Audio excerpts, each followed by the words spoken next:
Friday, May 15th, 2026, Korea News Brief, World Summary. This is the brief on the changing landscape of global diplomacy and civil rights. Today's global news reveals major geopolitical chess moves happening in Beijing, alongside landmark legal shifts across the U.S. and Europe. First, U.S. President Donald Trump and Chinese President Xi Jinping just wrapped a three-day summit in Beijing. They tackled trade, Middle East tensions, and the Thucydides trap, that historic danger of a rising power clashing with an established one. It's honestly a high-stakes chess match where both players are actively trying not to knock over the board.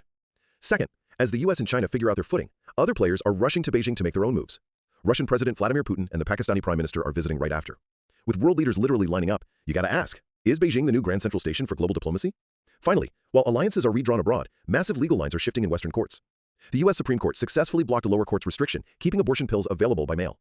Meanwhile, Poland officially issued its first same-sex marriage certificate. This follows an EU court ruling forcing member states to recognize unions registered elsewhere in the bloc. It's a fascinating contrast, right? The highest U.S. domestic court protected an existing right, while Poland saw an outside international court essentially force a domestic policy change. So, whether it's superpowers reshuffling alliances in Beijing or historic civil rights rulings from Washington to Warsaw, today's world is rewriting its rules from the top down. Subscribe to get the latest news updates. Your subscription and likes greatly support our production.